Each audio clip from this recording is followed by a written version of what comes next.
Hello everyone, welcome to Learner Bee. I am Shivani Chauhan. इस वीडियो में हम पढ़ेंगे next part conservation of plants and animals, जो है आपका चैप्टर क्लास 8 साइंस का, उसका सेकेंड पार्ट हम देखेंगे। तो फ्लोरा एंड फौना क्या होता है? देखिए, फ्लोरा का मतलब होता है जो चीज़ फ्लावर से, जो चीज़ फूलों से रिलेटेड होती है उसको हम फ्लोरा कहते हैं, और फौना जो है वो एनिमल्स से रिलेटेड होता है। अब चिल्ड्रन वॉक अराउंड बायोस्फीयर के अराउंड घूम रहे हैं, वो अप्रिशिएट करते हैं, मतलब उनको अच्छा लगता है जो ग्रीन कलर के, ग्रीन इतने सुंदर फॉरेस्ट हैं उसको देख करके, और जो टॉल टीक ट्रीज़ हैं, एनिमल्स जो हैं फॉरेस्ट के अंदर, उन सब को देख करके वो काफ़ी ज़्यादा खुश होते हैं। सडनली एकदम से क्या होता है कि पहेली को एक रैबिट मिलता है और वो चाहती है कि मतलब मैं उसे पकड़ ले, और वो उसके पीछे भागना शुरू कर देती है। फिर प्रोफेसर अहमद उसको रोकते हैं। वो एक्सप्लेन करते हैं कि एनिमल्स जो हैं वो कंफर्टेबल और काफ़ी हैप्पी होते हैं अपने हैबिटेट में, मतलब जैसे कि आप अपने घर में कंफर्टेबल होते हैं, अच्छा लगता है आपको, ऐसे ही एनिमल्स को जंगल में अच्छा लगता है।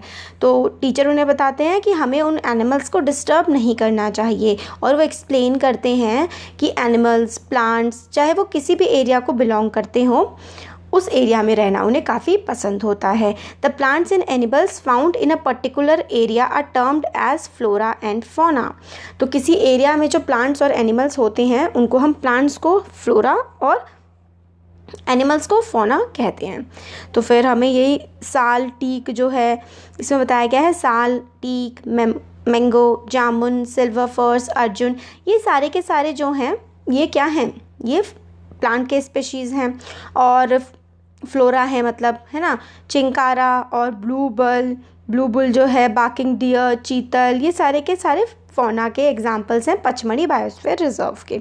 तो चीतल, लेपर्ड, वाइल्ड डॉग, वुल्फ, ये पचमढ़ी डॉग में फौना है, जानवर मिलते हैं। ये देखिए लेपर्ड कितना सुंदर लग रहा है, छोटा बेबी लेपर्ड है ये, है ना।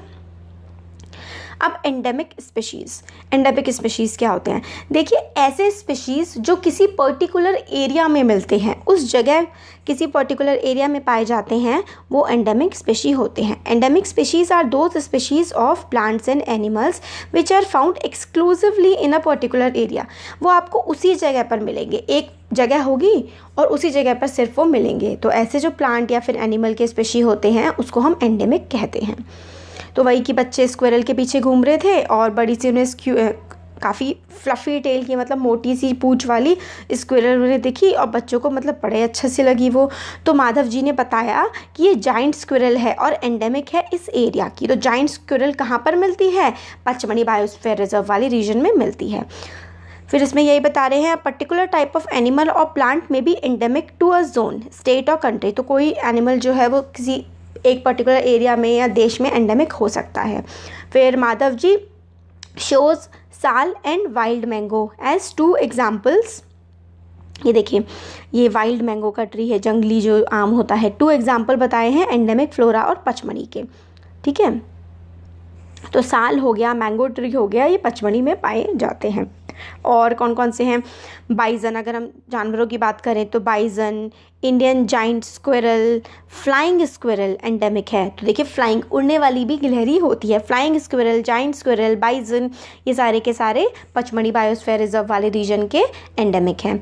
और इन लोगों को मगर काफ़ी नुकसान पहुंच रहा है, जो बायोडाइवर्सिटी का, मतलब फॉरेस्ट का डिस्ट्रक्शन हो रहा है, पॉपुलेशन हमारी बढ़ रही है, उसकी वजह से हम जंगल काट रहे हैं।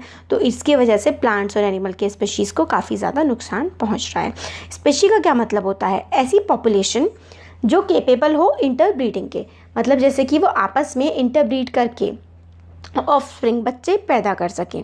तो यही एक पर्टिकुलर स्पेशी होती है। जैसे कि हम ह्यूमन स्पेशी हैं तो ऑफस्प्रिंग पैदा कर सकते हैं ना, बच्चे पैदा कर सकते हैं। जैसे डॉग जो हैं वो एक स्पेशी है, वो भी अपने ऑफस्प्रिंग पैदा कर सकते हैं। तो हमने बायोस्फीयर रिजर्व के फ्लोरा फौना के बारे में देख लिया। अब वाइल्ड लाइफ सेंचुरी, तो पचमढ़ी में वाइल्ड लाइफ सेंचुरी भी है। प्रोफेसर अहमद एक्सप्लेन करते हैं कि किलिंग, मतलब शिकार करना या फिर जानवरों को पकड़ना, जो है वो काफ़ी, मतलब दंडनीय अपराध है, पनिशेबल ऑफेंस है हर जगह पर।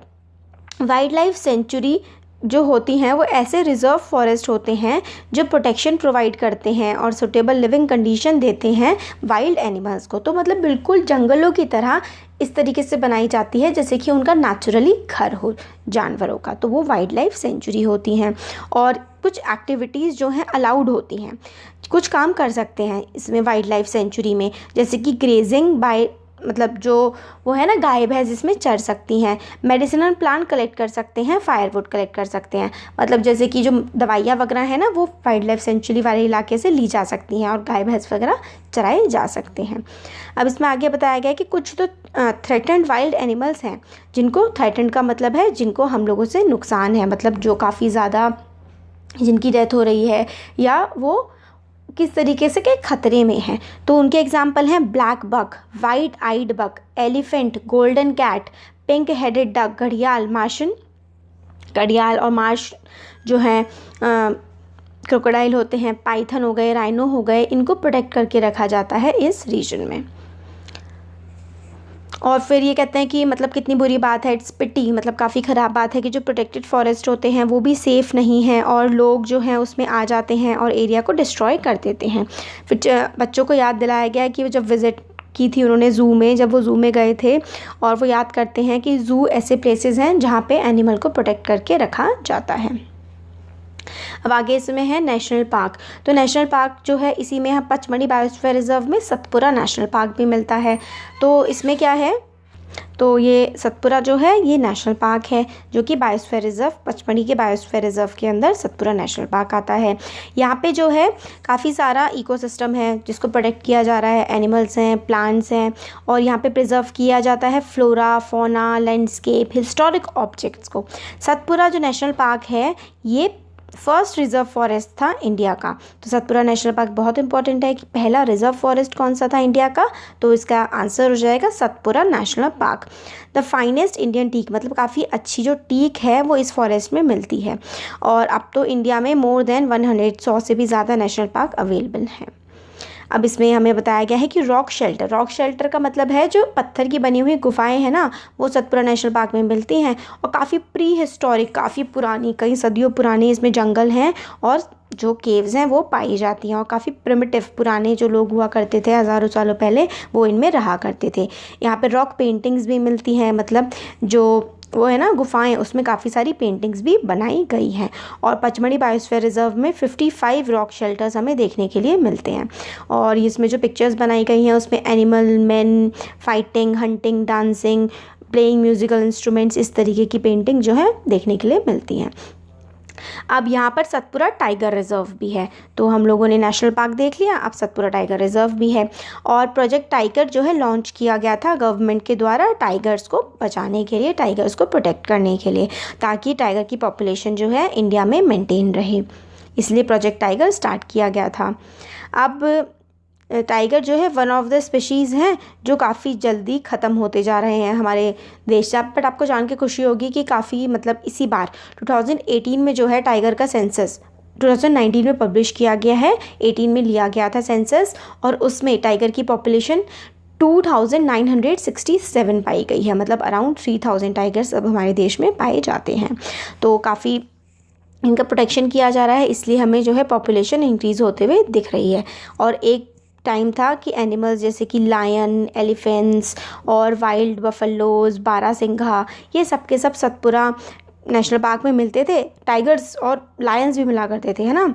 बट अब जो है ऐसा नहीं है। ये देखिए टाइगर कितनी सुंदर स्ट्राइप्स होती है ना इसकी, कितना बहुत ही मैग्निफिसेंट और अच्छा होता है।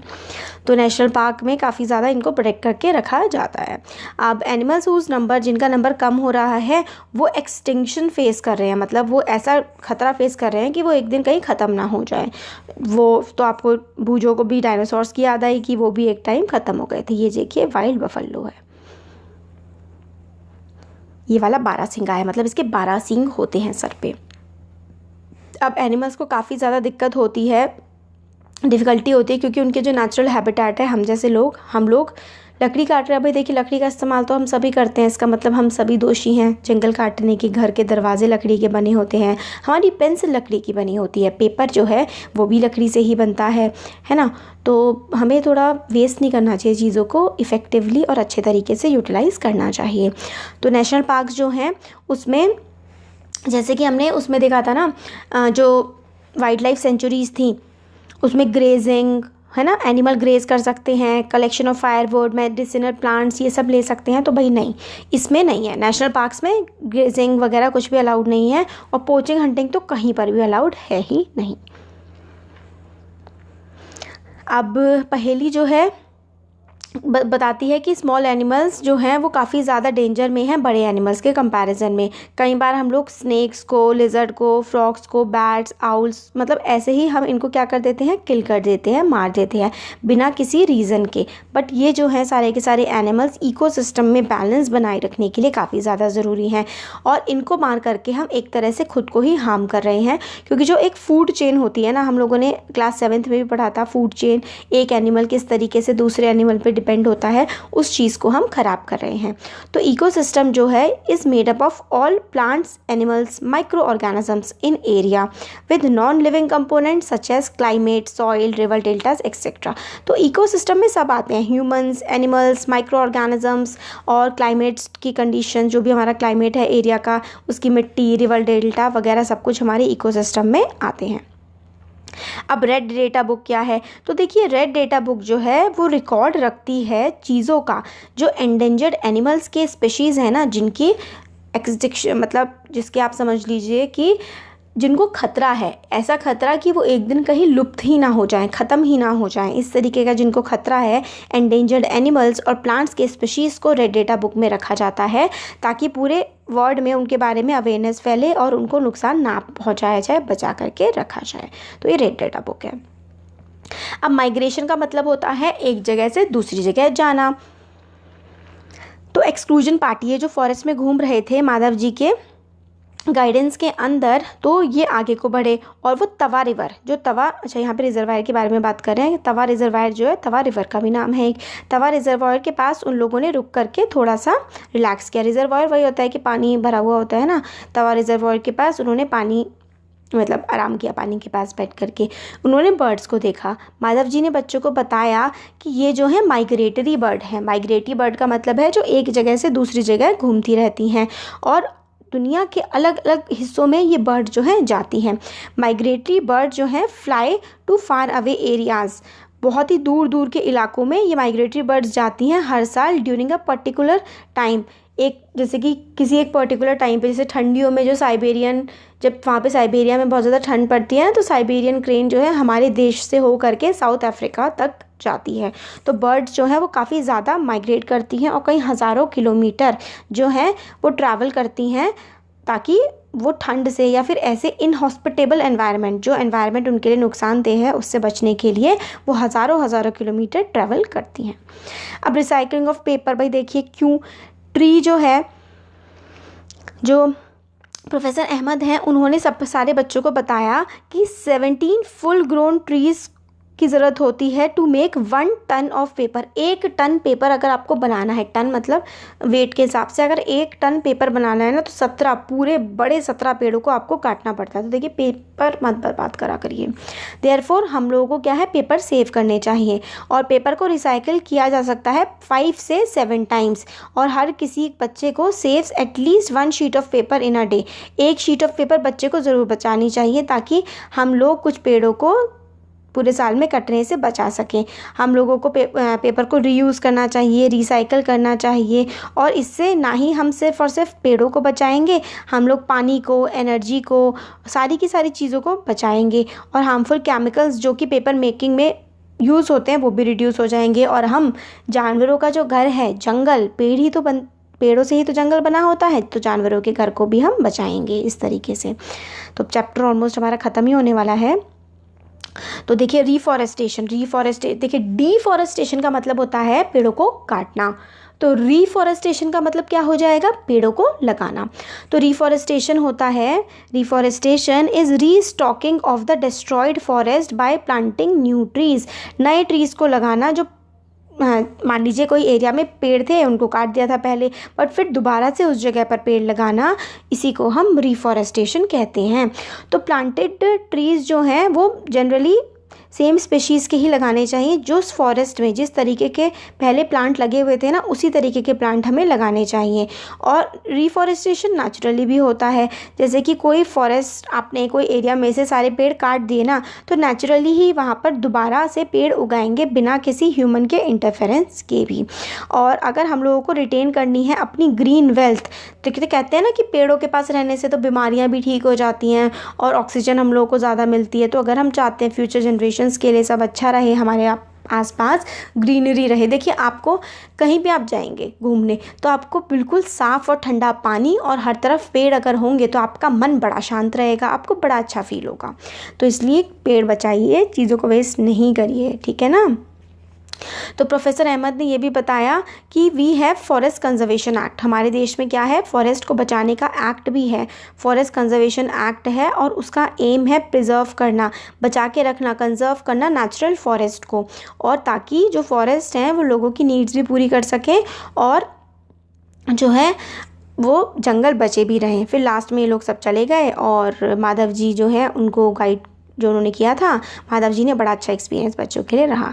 तो काफ़ी कुछ हम लोगों ने इस चैप्टर में पढ़ लिया है, पूरा कंप्लीट हो गया explanation. Thank you so much. अच्छा लगा वीडियो को लाइक करिए, चैनल को सब्सक्राइब करिए, अपने फ्रेंड्स के साथ भी इसको शेयर करिएगा।